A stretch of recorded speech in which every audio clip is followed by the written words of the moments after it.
আল্লাহ পাক বলেছেন, শোনেন, আল্লাহ পাক বলেছেন কিয়ামতের মাঠে আল্লাহ পাক বলবেন, নিজেই বলবেন যে আইনা আইনা মুতাহাবুনা লিজালালি, আমার ইজ্জতের জন্য যারা পরস্পরকে ভালোবাসতো এরা কোথায়? আল্লাহ পাক ঘোষণা করবেন কোথায় তারা, যারা আমার জন্য পরস্পরকে ভালোবাসতো। আল্লাহ বলবেন আলিয়াউমা, আজকে, আজিল্লুহুম, আমি ওদেরকে ছায়া দিব, ফি জিল্লি, আমার আরশের ছায়ায়। বলেন সুবহানাল্লাহ। ইয়াউমা লা জিল্লা ইল্লা জিল্লি, যেদিন আমার এই আরশের ছায়া ছাড়া অন্য কোনো ছায়া থাকবে না। মানে কিয়ামতের মাঠে আল্লাহর আরশের ছায়ায় ছায়া পাবে কারা? যারা পরস্পরকে আল্লাহর জন্য ভালোবাসতো। আলহামদুলিল্লাহ, এই যে আমরা এখানে আছি, আমরা কি একে অপরকে আল্লাহর জন্য ভালোবাসি না? আমি কি আপনাদেরকে চিনি? আপনারা কি আমাকে চিনেন? এই যে আপনারা আলেমুল আমাদেরকে ভালোবাসেন, ইসলামকে ভালোবাসেন, কিসের জন্য বাসেন? আল্লাহর জন্য। এই আল্লাহর জন্য যারা পরস্পরকে মহব্বত করে, আল্লাহ পাক তাদেরকে আরশের ছায়ায় ছায়া দিবেন ইনশাআল্লাহ। আরো একটা নেকি আছে, বলবো?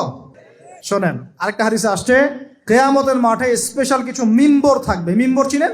যেখানে দাঁড়ায় ইমাম সাহেব খুতবা দেয়, এরকম মিম্বর থাকবে। এই মিম্বর গুলো হবে নূরের মিম্বর। কিসের? নূর মানে কি? আলো। আলো, আলো, নূরের মিম্বর থাকবে। ওই কিয়ামতের মাঠে কি আলো থাকবে? এমনিতে মাঠটা তো অন্ধকার। ওই অন্ধকার মাঠে নূরের মিম্বর আল্লাহ পাক দিবেন কাদেরকে? যারা পরস্পরকে এই আল্লাহর জন্য মহব্বত করত। আর নবীগণ, শহীদগণ তাদের দিকে তাকায় থাকবে। তাকায় নবীগণ, শহীদগণ পর্যন্ত এই মানুষগুলোকে দেখে ঈর্ষা করবে, কাশ আমরাও যদি এমন হতে পারতাম। চিন্তা করেন, আল্লাহর জন্য পরস্পর মহব্বতকারীদেরকে আল্লাহ পাক এমন সম্মান দিবেন যেটা দেখে নবীগণ পর্যন্ত ঈর্ষা করতে থাকবে। তাহলে আমরা কি আল্লাহর জন্য পরস্পরকে মহব্বত করতে পারি কিনা? এটা হলো 8-9 নাম্বার। আল্লাহর জন্যই ঘৃণা করতে হবে। আল্লাহর জন্য ঘৃণা কেমন? যেমন কেউ ইসলামকে পছন্দ করে না, কটূক্তি করে, ইসলামের এইটা ভালো না, ওইটা ভালো না, ইসলামের সাথে দুশ্মনী করে ভিতর থেকে বাহির থেকে, আপনি ওদেরকে ভালোবাসতে পারবেন না।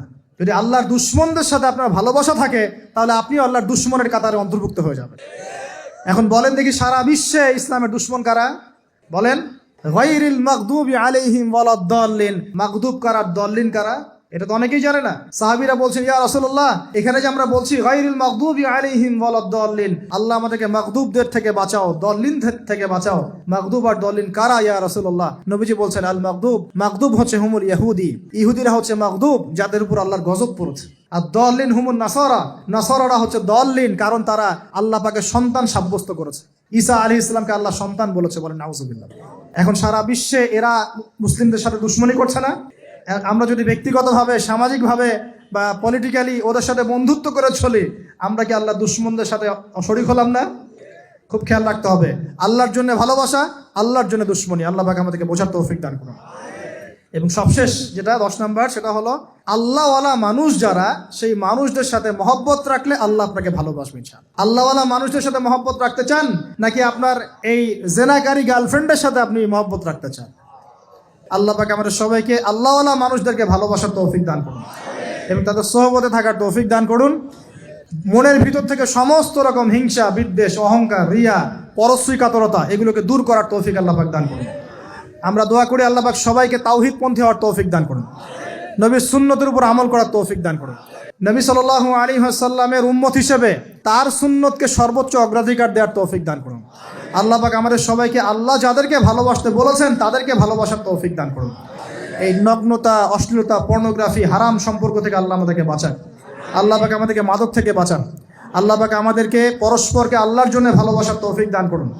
আল্লাহ পাক আমাদের সবাইকে আরশের ছায়া পাওয়ার তৌফিক দান করুন। আল্লাহ পাক আমাদের সবাইকে বেশি বেশি কোরআন তেলাওয়াত এবং নামাজ পড়ার তৌফিক দান করুন। আসন্ন রমজানে আল্লাহর ইবাদত করে সমস্ত গুনাহ মাফ করিয়ে নেওয়ার তৌফিক আল্লাহ পাক দান করুন।